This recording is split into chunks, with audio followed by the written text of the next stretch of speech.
ഈ വേനൽ ചൂടിൽ നല്ല കിഡിലൻ ടേസ്റ്റിലൊരു മുന്തിരി ജ്യൂസ് ആയാലോ. അപ്പോൾ അതെങ്ങനെ ഉണ്ടാക്കുന്നതെന്ന് കണ്ടോക്കാം. അതിനായിട്ട് ഞാൻ 1 കപ്പ് അളവിൽ കുരുവൊന്നും ഇല്ലാത്ത കറുത്ത മുന്തിരി എടുത്തിട്ടുണ്ട്. ഇതൊരു പാത്രത്തിലേക്ക് ഇട്ട് കൊടുത്ത് ഇനി ഇതിലേക്ക് ഒരു 1.5 കപ്പ് അളവിൽ വെള്ളം കൂടെ ഒഴിച്ചിട്ടുണ്ട്. ഇനി ഒരു 2 ടേബിൾ സ്പൂൺ അളവിൽ പഞ്ചസാരയും കൂടെ ചേർത്ത് നന്നായി മിക്സ് ചെയ്തതിന് ശേഷം നമുക്ക് സ്റ്റൗ ഓൺ ചെയ്ത് മുന്തിരി നന്നായിട്ടൊന്ന് തിളച്ച് വരുന്നത് വരെ ഒന്ന് വെയിറ്റ് ചെയ്യാം. അപ്പോൾ മുന്തിരി നന്നായി തിളച്ച് ഇതുപോലെ നന്നായി ഒന്ന് സോഫ്റ്റായി കിട്ടണം. അപ്പോൾ 2-3 മിനിറ്റ് ഇതുപോലെ ഒന്ന് തിളപ്പിച്ചെടുക്കണം. അതിനുശേഷം നമുക്ക് നന്നായി ചൂടാറാനായിട്ട് മാറ്റി വയ്ക്കാം. ചൂടാറി കഴിയുമ്പം ഒരു മിക്സിയുടെ ജാറിലേക്ക് ഇത് ഒഴിച്ചു കൊടുത്ത് ഇനി ഇതിലേക്ക് ഒരു അരമുറി നാരങ്ങയുടെ നീരും അതുപോലെ 2 നുള്ളു ഉപ്പും കൂടെ ചേർത്ത് നന്നായിട്ടൊന്ന് അടിച്ചെടുക്കാം. അപ്പോൾ ഇതേ മുന്തിരി നന്നായിട്ടൊന്ന് അടിച്ചെടുത്തിട്ടുണ്ട്.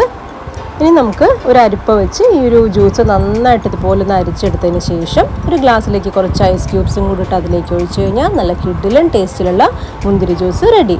അപ്പോൾ ഒരു പ്രാവശ്യമെങ്കിലും ഇതുപോലെ ഒന്ന് മുന്തിരി വേവിച്ച് ജ്യൂസ് ഉണ്ടാക്കി നോക്കണേ, എന്തായാലും ഇഷ്ടമാവും. പിന്നെ വീണ്ടും നല്ലൊരു റെസിപ്പിയായി കാണാം.